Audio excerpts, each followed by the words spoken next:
Welcome to the Bitcoin Source Podcast, the ultimate destination for all things Bitcoin. Today we have a passionate guest with us, Becca Bratcher, a Bitcoin podcaster and educator who has been making a significant contribution to the Bitcoin space. Becca's dedication to promoting diversity in her project, 21 Women in Bitcoin, promised to provide us with valuable insights in the Bitcoin ecosystem. Welcome, Becca. Thank you. Thank you for having me on your podcast. Likewise. Like I said to you off air, I'm always open to having a wide array of people on the show. And of course, your name has been kind of buzzing around the ecosystem for quite a bit. So I'm always happy to have these kind of conversations with you. So Becca, let's get into the first question. So your journey into the world of Bitcoin and podcasting endeavors have been quite impactful. Could you share what sparked your interest in Bitcoin and how your journey led to you becoming a Bitcoin podcaster and educator? Yes. I originally worked as a pediatric emergency nurse. So that's kind of what I went to school for, or definitely is what I went to school for. And then a couple kids later, my husband started getting into, or he's finishing up his dissertation. And he was working on blockchain based land registry rights. And so that's how I first learned about Bitcoin, because he went from the blockchain world to Bitcoin to everything else. And so he's the one that first introduced me to it. And fast forward to 2020, when the COVID lockdown started happening, that's when I really took the leap into just realizing how important Bitcoin is, really understanding what it is. We had so many conversations about it. So I started reading a ton of books, learning about it, going to conferences, all of that. And then in 2022, I believe, my friend Amy and I, we've been friends for a long time. We would run together a lot during the lockdowns because we live nearby.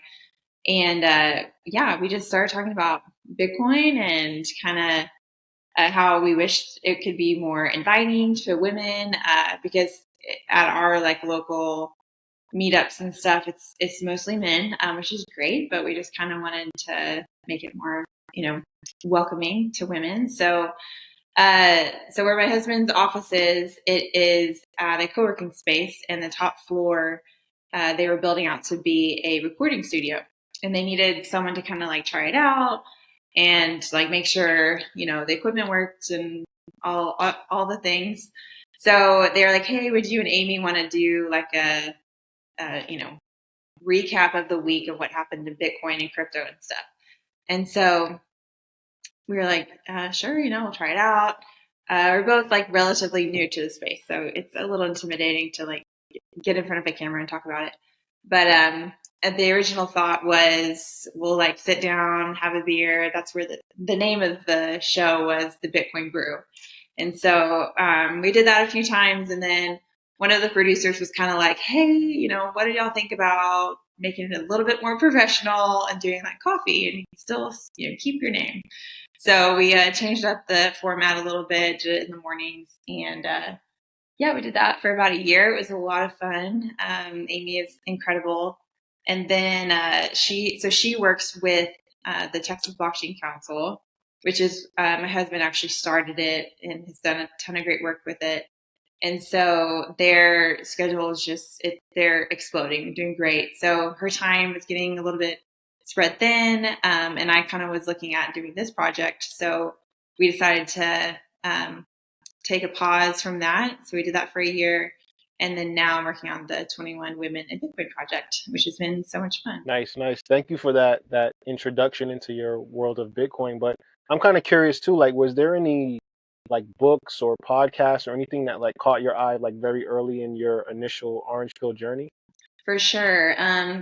Obviously the Bitcoin Standard was great. I was at a conference too, honestly. So before the Bitcoin Standard, before I read that, I was at a conference with my husband and learned, or one of the sessions was on the history of money. And my world had been science and healthcare, and I had never really, it's embarrassing to say, the how much I did not know about our nation's history. So anyway, I learned a lot really fast, and especially just like what money has looked like in our country, and the fact that we're not on a gold standard and haven't been for a long time, and just like how interest rates work and credit and like all these things that are, I mean, essentially like very corrupt, and just how Bitcoin can fix a lot of those things. So that was super eye opening for me.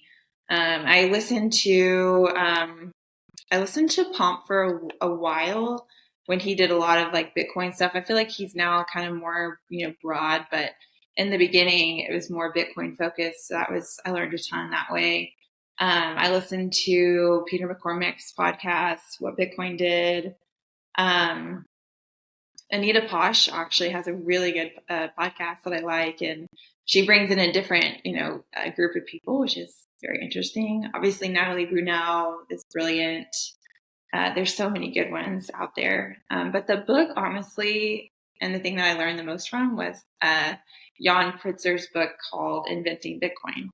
Have you read that? Yes, I actually have it. I have a copy of it. Yep. Yeah, short and sweet. It's so good. He's just like, so I'm like, oh, okay, this all makes so much more sense now. So I highly recommend that book to everyone. And Layered Money is also very, very good by Nick Bhatia. So Nice, nice. You got some pretty good heavy hitting books there. Like, a lot of Bitcoiners, they would just say the Bitcoin standard, but I'm happy to hear that you've kind of like widened your intellectual palette a little bit, because a lot of people don't know about like inventing Bitcoin, and I feel like the Little Bitcoin book are like two books that are very short and sweet, and I think are super helpful. Like if you want to orange pill someone very quickly after into reading, I think those two books are definitely instrumental in doing that on that front for sure. So Becca, I want to get into, what you're currently working on, your newest project, which is 21 Women in Bitcoin. And of course, that's a testament to the importance of diversity in the space, empowering women in the Bitcoin space. Could you elaborate on the inspiration behind this project and the goals that you have for highlighting the voices and contributions of women in the Bitcoin community? yes. So first of all, I can't take credit for the idea itself.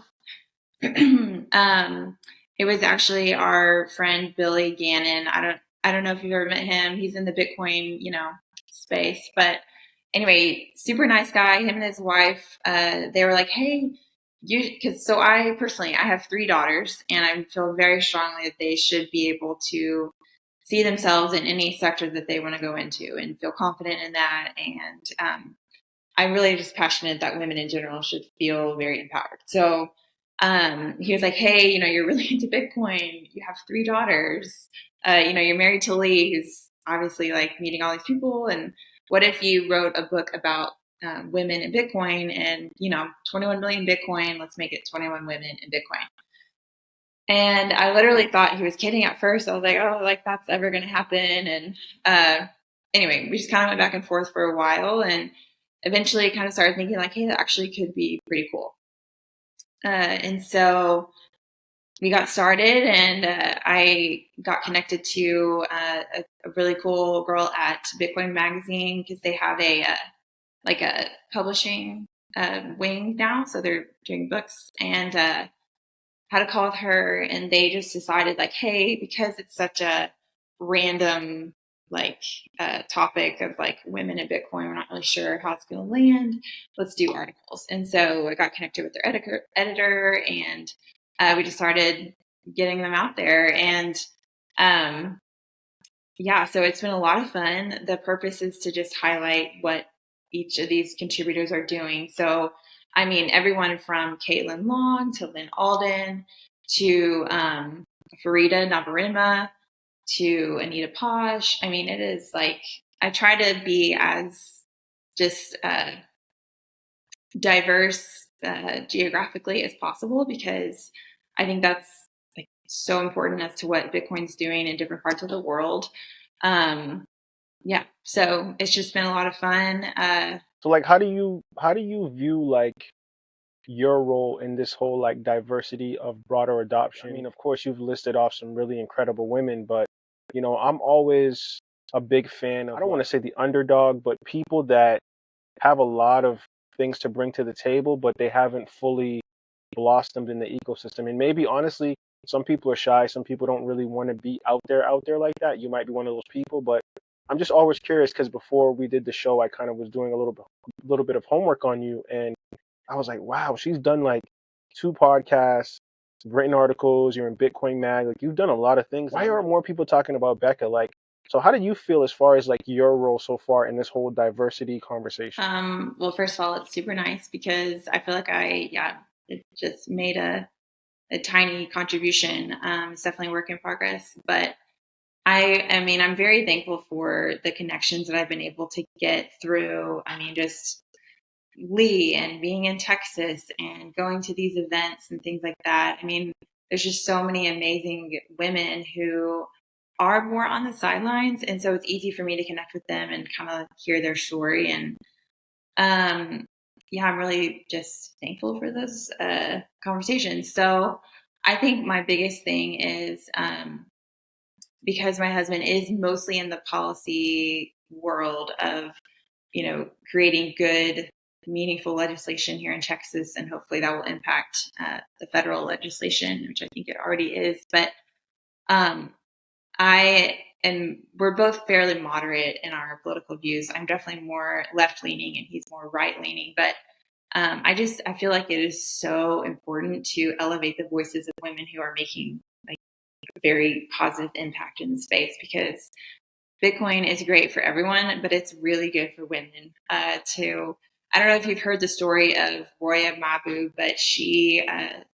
Alex Gladstein wrote about her in his book. And basically, she started a company teaching women how to code in Afghanistan. And for women to be working and much less like owning their own money just like wasn't happening. And so she started a company, taught them a skill, and then started paying them in Bitcoin so that they could own their own money without their male counterparts, funneling it through them first. And I know that a lot of that is, just geographically different, but like stuff like that happens everywhere in the world, all around us. And so for Bitcoin to be a currency that's like, if you hold Bitcoin for 4 years or more, you will make money on it. And so just like it is so empowering for women to be able to have something that like literally can't be taken away unless, I mean, like it can, but it's pretty stable, all things considered. So yeah, I mean, I just think the more that you learn about it, the more like possibilities are out there. Yes, most definitely. So, like, have you seen the Bitcoin community kind of come together to support your project and promote the inclusion of diverse perspectives? And can you really share any of those success stories? I know it's kind of like early in the game for you, but like, could you share any things that you found where you've received a lot of support and like kind of helped you to be more empowered? Oh, tons. I mean, I this is definitely like a team effort from start to finish. Like, I mean, even the fact that Billy came and like gave me the idea, and Lee connected me with his friend at Bitcoin Magazine to kind of get these articles up and running. And even some of the women that I've interviewed, they've been like, "Hey, have you met this girl? Have you talked to her?" Like, I mean, it has been amazing to see just the feedback, the connections being made, people promoting it on Twitter, Noster, or like podcasts. I mean, I've been overwhelmed with the good reception that it's gotten. Yeah. And shameless plug too, like if you're looking for a woman to interview or talk to. I don't know if you've spoken to Maria Moswin, but she's based out of Nigeria. She works for Desiree Dickinson with Thunder Games. If you can connect with her, or I'll get you to connect with her, I can get you her information. You'd be super elated to talk to her and hear her story. So it's awesome. Is there any like latest developments or trends in the ecosystem that you've seen lately that might help you spark conversations with women? Are there anything in the ecosystem right now? Because I feel like Bitcoin at this moment, the price is around like 26, 25,000. I don't want to say it's stagnant, but you know what happens when the price goes up. Everybody becomes involved. Everybody's like a Bitcoin whiz out of nowhere. So like, has there been anything that you've seen that kind of will help you to learn and engage with your audience a little better? That's a good question. I think it's been, I don't know if it's just the people I've interacted with or if it's across the board, but it really feels like because of the whole FTX thing and like just the whole market collapse around that, there has been a significant weeding out. And so the people that are building right now and the names that are out there, I mean, those are kind of the people that are like they're pretty legit, and they aren't just here for the hype and they aren't here for the price go up type of mindset, but they're really here to like make life better for everyone. Those are definitely people that I want to be around. So, I mean, I think it's just important to like really get to know people. I mean, yeah, it's hard to say really because I mean, I do like I'll go to meetups or whatever, and um, yeah, I don't know. It's hard to say. Yeah, I kind of agree. Like right now we're in a weird space. Like, there's an election year coming up. We don't know what the next president's going to do as far as policy for Bitcoin. Of course, we have the Kennedy, my Kennedy brethren in there coming in trying to really open up the doors for Bitcoin, which would be awesome. But it's just we're in a weird space right now where I think the perspectives and the insight that people have, I think a lot of people that are legit are just they're keeping their heads down. They're just super focused, laser focused on kind of creating solutions, creating content, creating podcasts, such as myself. And I think that if you're not fully immersed into that ecosystem, it can kind of fly by you if it's not in like the mainstream media. So I definitely agree with you on that. Like I think it's just we're just kind of like tinkering around and like we're trying to consolidate what we have in the ecosystem and to find out if people are really legit or if it's just like fly by night. So I definitely have to agree with you on that, Becca. Looking ahead, like what is there, is there any inspirations or people that you're looking to kind of connect with for 21 Women in Bitcoin down the road? Like, is there anybody that's really been catching your eye as far as women in the space? Yeah, I mean, every single contributor has just been incredible. And I don't say that lightly. Like, I have learned so much. I've been blown away by the work that they're doing and these companies that they're building. What's really exciting is that we're taking the bios from the contributors and plugging them into a book. And it's just going to be basically, if you don't know anything about Bitcoin, you can pick it up, read the book, and by the end, like the goal would be able to like transact on Lightning and be able to save and spend and self custody if you want to and all these different things. So pretty comprehensive, but definitely more of just like an intro. So it's obviously written by women for women, and it'll be marketed like it's going to be a pretty cover. And I mean, it's not.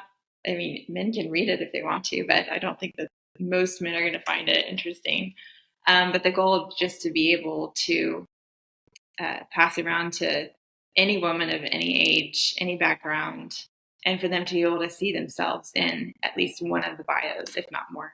So that's what I'm working on right now. I've never written a book before, so it's ebbed and flowed in a lot of different ways, but it's fun. And another really cool project that a friend of mine is working on getting started is um, employing women who were previously incarcerated or are currently, maybe they're just not getting out, but teaching them like a trade in the Bitcoin space. So whether that's, a Bitcoin mining site or if it's coding or like, more marketing related. So I'm doing everything I can to support her, which is at the moment not a lot, but I'm talking about it, trying to get the word out there, and really want to support that project. Nice, nice. That kind of reminds me of my good friend, the Bitcoin vegan. He has a 501c3 where, of course, people know his story. And I think interestingly enough, too, I want to say he connected with your husband at like a Bitcoin mining convention or something. And he was telling me, yeah, he was telling me so much about Lee. And I'm like, oh, okay, I'm connecting the dots here now. But I think that yeah, those definitely those initiatives that are helping people come out of the prison system, and I think that Bitcoin is a great conduit to kind of helping with that. And it's made me wanted to just like ask you too, Becca, like if you could go back and think about like your career, what you've done, like would you have rather continue to be a nurse or would you like do you enjoy being like this full-time Bitcoiner podcaster? Because I know nursing is a tough job, especially for people coming out of that pandemic. Like they were working they were working you gals to like death in there. So I'm always curious to know like what's like if you could go back and say like like nursing school or just being like a full-time Bitcoiner. I loved being a nurse. It was great. I learned so much about just being empathetic and meeting people and where they're at, and I wouldn't trade that for anything. It was definitely hard, and especially working with kids in the ER, like it just you know it weighs on you. But yeah, I don't think I would trade that. I did not. I wasn't actively working when COVID hit, so I cannot imagine like what those nurses and physicians and entire hospital staff. I mean, that is crushing. So I have major respect. But I mean, I think I am much more comfortable behind the scenes. That's why I like writing versus having the podcast. So you had a video part two. Even though it's a lot of fun, I don't know. I'm much more comfortable behind the scenes. So yeah, I don't think I would trade my background, but I'm glad that I did eventually get into Bitcoin. So happy to be where I am Nice. now. The woman, the myth, the legend, Becca Bratcher, thank you so much for being on the show. Before you go, could you give people your social media handles and, of course, ways for the audience to connect with 21 Women in Bitcoin? For sure, yeah. And thanks again for having me on the show. Yeah, so my Twitter is Ray Bay Becca, and from there, there's a link to get to the articles, which you should follow those women. They're really incredible. And then LinkedIn is just Becca Bratcher, and that's another great way to connect with me. So yeah, that's about it. So, once again, Becca, thank you so much for being on the Bitcoin Source, a Bitcoin conversation. I hope to speak to you soon in the future. Have a good one.